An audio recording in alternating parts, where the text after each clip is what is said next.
Welcome to the Deep Dive. Today we're plunging headfirst into a really profound societal shift. It's one that presents a pretty fascinating paradox, actually. Imagine a future, right? Where we've cracked cures for diseases like cancer, the global economy's booming, maybe growing 10% a year, and yet maybe 20% of people, a big chunk of the workforce, find themselves jobless. Now, this isn't just, science fiction. It's a future that AI leader Dario Amodei has talked about, and it really gets to the core tension we're exploring today. AI's massive impact on work and the economy. So where are we getting our insights today? Well, it's mainly drawn from Surviving the AI Revolution, Future Jobs and New Economies. And look, this isn't just theory, the urgency in these sources, it's palpable. Think about this. 86% of businesses, they reckon, are going to be fundamentally reshaped by AI by 2030. That's not far off. And there's this warning from one AI CEO, pretty stark, suggesting nearly half of all entry-level white-collar jobs could just vanish in the next 5 years. 5 years, yeah. So whether you're a student figuring things out or you're already navigating your career or maybe you're investing, understanding this, preparing for it, it's not really a choice anymore, is it? It feels essential. It really does. And, while that potential for disruption is immense, there's also this strong counter-narrative. It's about opportunity, about augmentation. Sundar Pichai, Google's CEO, puts it quite well, I think. It says, the future of AI is not about replacing humans. It's about augmenting human capabilities. So this deep dive, we're really going to try and explore that dual reality, how AI can empower us, unlock potential if we adapt, right? But also, how it could disrupt things quite deeply if we don't. So connecting this to the bigger picture, we'll look at the jobs likely to thrive, unpack what the experts are actually forecasting for employment, and maybe most importantly, figure out what prudent steps, what actions we all might need to think about for the next decade of work. The aim isn't fear-mongering, definitely not. It's more about a clear-eyed, urgent, but hopefully, ultimately hopeful outlook, trying to steer towards, broad prosperity instead of a job apocalypse, some are calling it. Okay, right. Let's unpack that then. Starting with what's happening now, or like in the very near future, say 2025 to 2030. The job market's already shifting pretty dramatically, isn't it? Oh, absolutely. We're seeing this just boom in tech roles, driven specifically by this huge demand for AI and data skills. We're talking big data specialists, fintech engineers, the folks applying tech to finance, like algorithmic trading, fraud detection, that sort of thing. Right. AI machine learning specialists, obviously, software developers. These roles need people with advanced digital skills, people who can build or work with these AI systems. Exactly. And to dive a bit deeper there, machine learning engineers, data scientists, they're in such high demand because they're the ones actually building and refining the AI algorithms, the things powering recommendation engines, medical diagnostics, everything. And then you've got NLP specialists, natural language processing.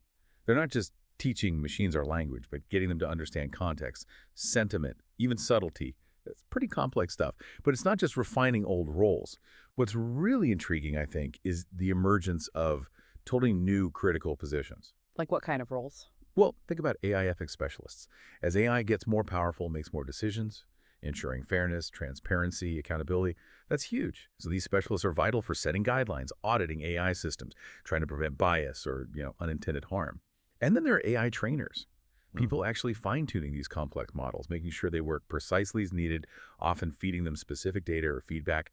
It really shows the growing need for a very human touch, even right in the middle of highly technical AI development. That is fascinating. It really highlights how humans are still central, especially to doing AI responsibly. But what about the other side? The non-technical jobs. Are they safe? Or are things changing there too? Because this is where it gets really interesting for me. Alongside all that tech growth, there's this, well, it seems ironic, but significant growth in non-technical roles too. Yes. The World Economic Forum predicts some of the biggest absolute job growth by 2030 will be in jobs using uniquely human skills or meeting new kinds of needs. That's absolutely right. We're talking frontline and service jobs. Mm-hmm. Think farm workers may be driven by the green transition, needing sustainable agriculture, or construction workers for, say, new energy infrastructure, delivery drivers, food processing workers. They're seeing big net gains, too, often because of, the ongoing e-commerce explosion. These jobs aren't vanishing, they're just evolving with the tech. And this brings up a really important point about the care economy, which is just surging. Ah, right. Roles like nursing, social work, counseling, teaching, they're expected to grow quite a lot. And it's not just aging populations, so that's part of it. It's because these jobs are so fundamentally human-centered. Mm. They rely on empathy, complex problem solving in messy situations, real human connection, automation just hits a wall there. As one tech columnist put it pretty well, AI will not replace nurses or teachers anytime soon. If anything, it makes their roles more valuable. Right. So, okay, what does all this mean for your skills, for the listener? It seems like you just can't overstate how important soft skills and adaptability are going to be. Employers are predicting the staggering shift. 39%, almost 40% of workers' core skills will change or just become outdated by 2030. It's a huge number. It really is. So the jobs that'll really thrive, they seem to be the ones combining technical know-how, maybe even just knowing how to use AI tools effectively with those uniquely human traits. Creativity, critical thinking, emotional intelligence, leadership. Precisely. Think about, say, an AI-assisted marketing strategist, someone who can take all the complex analytics AI spits out, but then use their own creativity and human insight to build a really compelling campaign. Or product managers, they need to bridge that gap between the tech and the business needs, right? Understand what AI can do, but also manage diverse teams. It's all about co-piloting these tools. Jenny Remedy, former IBM CEO, had that famous quote, "AI will not replace humans, but those who use AI will replace those who don't." That mindset, it's not just about staying relevant, it's about staying ahead. So if we're seeing these shifts just in the next 5 years, what about looking further out, like a decade from now, maybe 2035? What does that picture look like? Past industrial revolutions showed us lots of future jobs don't even exist yet, and AI seems no different. Exactly. The World Economic Forum even notes the challenge lies in preparing workers for roles that may not yet exist. So what kind of totally new roles might actually emerge? Well, this is where it gets really expansive, maybe a bit sci-fi sounding, but likely real. You might see roles like AI business strategists who guide whole companies through integrating AI, or decentralized workflow coordinators managing global teams powered by AI tools, maybe AI-assisted healthcare technicians using super sophisticated diagnostics to help doctors. And what's really interesting is this idea of AI plus X, basically AI plus any field. AI plus X. Yeah, so think AI biologists using simulations to speed up drug discovery, or AI lawyers using algorithms for lightning-fast case research, maybe even predicting outcomes. Even in creative fields, AI-augmented architects designing smart buildings, or human editors working with AI-generated content, art, writing, media, where the human role shifts to guiding, curating, refining, not just creating from zero. So it's not just new roles, but fundamentally changing existing ones. But in this world of rapid change, these new job types, will some human-centric careers just remain incredibly resilient, maybe even become more valuable as routine stuff gets automated? Will society actually pay more for things only humans can really do well? That's a really insightful point, and yeah, the sources definitely suggest that's likely. These are often called the robot-proof jobs. Think psychologists, delving into the human mind, CEOs, team leaders requiring complex strategy, empathy, motivation, caregivers, elder care specialists where genuine compassion is just irreplaceable, therapy professionals building rapport, creative artisans making unique things. We'll probably see this kind of bifurcation in the workforce, a high-tech AI sector thriving on one side, and on the other, a parallel rise in these very human-touch jobs, which puts a massive, massive premium on lifelong learning. Sources estimate something like 59%, almost 60% of workers globally will need retraining by 2030 just to keep up. So adaptability, that willingness to constantly reinvent your skills, that seems to be the real key. Okay, now let's pivot to the expert forecasts, because this is where the picture gets really varied and honestly sometimes a bit stark. There's such a range of predictions from industry leaders, economists. How do we even start to make sense of these sometimes conflicting visions? That is the million-dollar question, isn't it? Yeah. Let's maybe start with a more optimistic view. Sundar Pichai at Google. He famously said, AI is probably the most important thing humanity has ever worked on, more transformative than electricity or fire. Big statement. Wow. Yeah. He really believes AI will augment jobs, not wipe them out, if workers upskill and learn to collaborate with AI. His vision is all about enhanced human potential. Okay, so Pichai sees augmentation, but then you get someone like Reid Hoffman, co-founder of LinkedIn. His warning feels much more direct. He says, AI is going to reshape every industry and every job.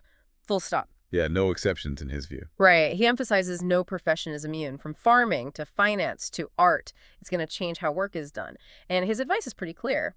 Companies, employees, everyone needs to embrace AI tools as collaborators. It sounds like he's saying adapt now because it's coming for everything. And then, moving into more cautious, maybe even alarming territory, there's Elon Musk. He's given that stark warning. AI is likely to be either the best or worst thing to happen to humanity. Right, the extremes. Exactly.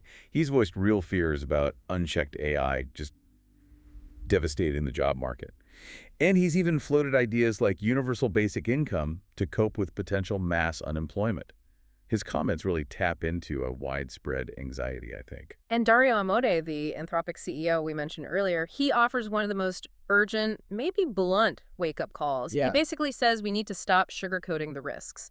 He thinks AI could wipe out half of entry-level white-collar jobs in just 1 to 5 years. 1 to 5 years. That's incredibly fast. Yeah, potentially leading to like Depression-era unemployment levels. He paints this picture of the public only realizing when it's already happened, when it's too late.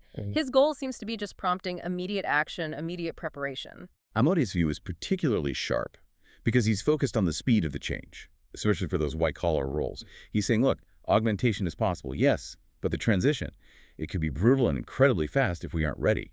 It adds this layer of immediate urgency to Musk's broader worries. And that kind of brings us to David Otter, the MIT economist. He offers a different but equally sobering perspective. He argues the big danger isn't just job loss, it's a collapse in what skills are worth. A collapse in what skills are worth. What does that mean exactly? Can you unpack that? Sure. So Otter suggests AI could create this kind of, he calls it a Mad Max labor market, where jobs might still exist, technically. But wages plummet because AI makes so many skills cheap, easily replicated, supply and demand. His big concern is wealth just concentrating right at the very top while everyone else struggles. And the critical need becomes ensuring those productivity gains from AI actually translate into broad income gains across society, not just higher corporate profits or benefits for a tiny elite. It's a stark reminder, isn't it? Even if there are jobs, the quality and pay of those jobs could seriously erode. Wow. Okay. So when you put all these different expert views together, the optimists, the cautious ones, the truly alarmed ones, what's the takeaway? The common ground seems clear. Work is evolving. AI will transform things. That seems inevitable. Their differences seem to be mainly about, well, how fast, how wide, and crucially, how quickly can we as a society adapt? These forecasts, they feel like both inspiration, to innovate, but also a pretty serious warning to stay alert, stay proactive. And obviously, if AI is going to radically change work, it's also going to shake up our economic models, our policies, right? Well, fundamental. As automation speeds up, changes how wealth is even created. Society has to figure out how to distribute that wealth, distribute work, distribute income. It's way bigger than just jobs. It's rethinking the economic system itself. Absolutely. That's a crucial next frontier, really. Right. And several ideas are definitely gaining traction, getting talked about more seriously now. For instance, universal basic income, UBI, which Elon Musk mentioned. That's being debated much more widely. Right. The idea of everyone getting a basic income, no strings attached. Exactly, whether you're employed or not. The thinking is it provides a safety net in a world where traditional full-time jobs might become less common. It sort of decouples basic survival from having a specific job. Okay, so decoupling income from work. What other ideas are floating around? Well, another big one is shorter work weeks, or just reduced working hours generally. The argument is if AI makes us way more productive, maybe we can all work fewer hours for the same pay or even better pay, leading to better work-life balance, more leisure time. Sounds appealing, doesn't it? It certainly does. And then you get into new taxation models. People are talking about like an AI taxing automated labor somehow, or changing corporate taxes so the wealth generated by AI gets distributed more broadly. Maybe that funds social programs, or even something like citizen dividends, where everyone gets a share of the national wealth created by tech progress. The big challenge, of course, is how. How do you implement these massive changes without killing innovation or accidentally creating brand new inequalities?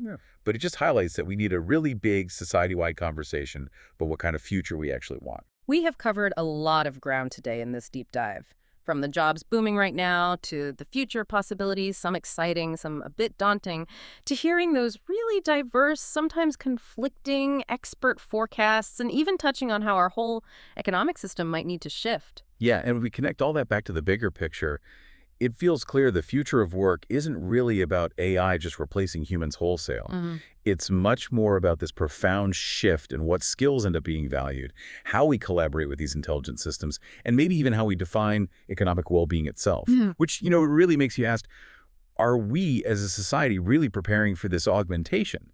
Or are we kind of inadvertently setting ourselves up for obsolescence? So what does this all mean for you listening right now as you move forward? I mean, the sources make it crystal clear. Adaptability, that commitment to lifelong learning, being proactive, those are absolutely paramount, non-negotiable almost. But here's maybe something deeper to mull over, something to think about after this. If AI starts handling more and more of the doing, the tasks, will the ultimate human value shift? Not just to creativity, critical thinking, emotional intelligence, which are crucial, but maybe also to the unique human capacity for just being, for defining meaning, finding purpose. In a world where work itself, what it means to work, is radically redefined. What does it mean to be human when so much of what we do could potentially be done by machines? We really hope this deep dive has provided some valuable insights, some food for thought, and maybe some impetus for action.